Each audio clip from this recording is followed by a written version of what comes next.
अब हम दिखाएंगे आपको प्रदेश की हर छोटी बड़ी खबरें रफ्तार के साथ हमारे न्यूज एक्सप्रेस उत्तराखंड सुपरफास्ट में।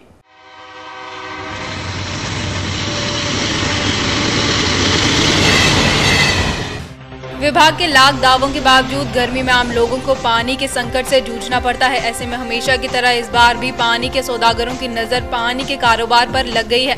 पानी के टैंकरों के रेट क्या होंगे और किस तरह इसको ऊपर नीचे किया जाएगा, ये सारा जमने लगा है। लेकिन हैरत की बात यह है कि जल संस्थान के पास इस बार भी इस गोरख धंधे को तोड़ने की रणनीति नहीं है। नगर निगम भवनों पर लगे मोबाइल टावरों से भी टैक्स वसूलने जा रहा है। इसके लिए मेयर विनोद चमोली ने बायलॉज बनाने के निर्देश दिए हैं। इसके साथ ही निगम मलिन बस्तियों में लगे टावर कंपनियों को नोटिस भेजने की भी तैयारी कर रहा है। राज्य सरकार के ऊर्जा विभाग द्वारा जल विद्युत निगम को नदियों का पर्यावरणीय प्रभाव आकलन करने की जिम्मेदारी सौंपी गई है। कोर्ट के आदेश के क्रम में नदियों का पर्यावरणीय आकलन न हो पाने की वजह से जल विद्युत परियोजनाओं को मंजूरी देना मुश्किल हो गया है।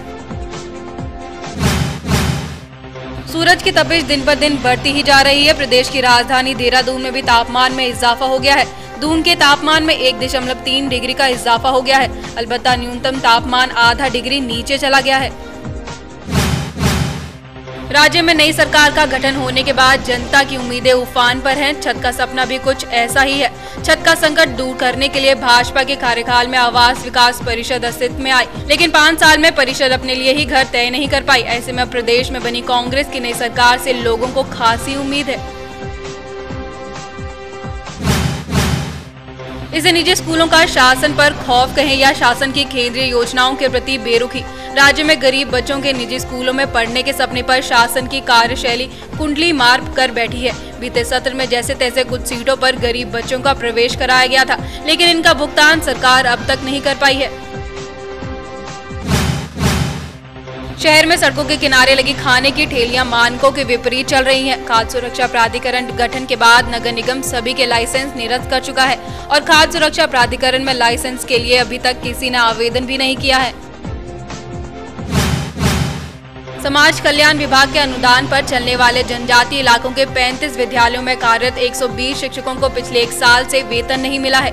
अनुदान की फाइल शासन में फंसी होने के कारण शिक्षकों का परिवार भुखमरी की कगार पर पहुंच गया है।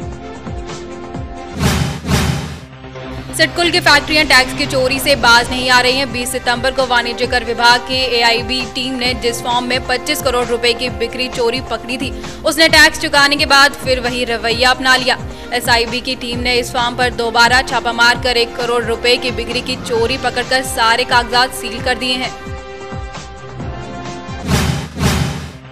सराफा व्यापारियों की मुश्किलें कम होती दिखाई नहीं दे रही हैं। इंपोर्ट और एक्साइज ड्यूटी बढ़ोतरी की दोहरी मार पर राजधानी के ज्वेलर्स का क्रमिक अनशन जारी। ज्वेलर्स की हड़ताल से राज्य भर में अभी तक तकरीबन 900 करोड़ का नुकसान हो चुका है। राजधानी को यातायात दबाव और जाम से निजात दिलाने की कवायद शुरू हो गई है। Jawaharlal Nehru national urban renewal mission के तहत विभिन्न निर्माण एजेंसियों को दून में फ्लाईओवर बनाने के लिए स्थलों का चिन्हीकरण और प्रोजेक्ट तैयार करने के निर्देश दे दिए गए हैं। कोरोनेशन अस्पताल प्रबंध समिति की बैठक में साल 2012-13 के लिए 2 करोड़ 21 लाख के बजट का अनुमोदन किया गया। इससे अस्पताल का रखरखाव और निर्माण कार्य कराए जाएंगे। सत्ता से उतरने के साथ ही भारतीय जनता पार्टी अपने संगठनों को सक्रिय करने में जुट गई है। इसी के अंतर्गत भाजपा किसान मोर्चा ने गेहूं के उचित मूल्यों को लेकर 3 अप्रैल को प्रदेश भर में जगह जगह रेल रोको कार्यक्रम तय किया है। निर्माणाधीन चौरास मोटर पुल के ध्वस्त होने के बाद अब इस मामले में त्रिस्तरीय जांच चल रही है। शासन स्तर से पुल के तकनीकी पक्ष की जांच की जा रही है, तो जिला प्रशासन पुल की मजिस्ट्रेटी जांच कर रहा है। मां गंगा में डुबकी जरूर मारें, लेकिन बहुत देर पानी के भीतर न रहें। इसकी वजह है गंगा में फीकल कॉलीफॉर्म की संख्या में बढ़ोतरी, जो त्वचा पेट के लिए परेशानी का सबब बन सकता है। सरकारी व गैर सरकारी फार्मासिस्टों के पंजीकरण व रिन्यूअल को लेकर फार्मेसी काउंसिल ऑफ उत्तराखंड ने सख्त रूप अख्तियार कर लिया है। काउंसिल के रजिस्ट्रार ने सभी जिलों के मुख्य चिकित्सा अधिकारियों को पत्र लिखकर ये सुनिश्चित कराने के निर्देश दिए हैं कि सभी फार्मासिस्ट 31 मार्च से पहले अपने रिन्यूअल करा लें। राजधानी के दून अस्पताल में मुख्य चिकित्सा अधिकारी कार्यालय ने जनपद के स्वास्थ्य का लेखा जोखा समेत एक वेबसाइट तैयार की है। इस वेबसाइट में अस्पतालों में उपलब्ध सुविधाओं, डॉक्टर समेत जनपद में चल रही विभिन्न स्वास्थ्य योजनाओं के बारे में जानकारी उपलब्ध है।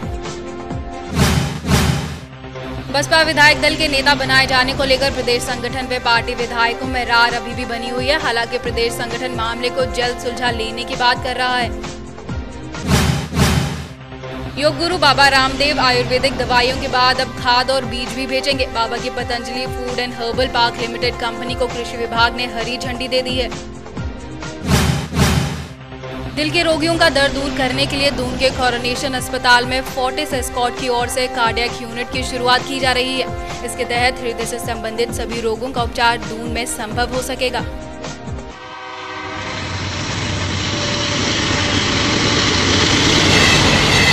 आज की इन खबरों में बस इतना ही। उत्तराखंड की ताज़ा तरीन खबरों के लिए देखते रहिए रोजाना सुबह 9, शाम 6:30 और रात 8:30 बजे आपका अपना न्यूज चैनल सौभाग्य मिथिला। नमस्कार।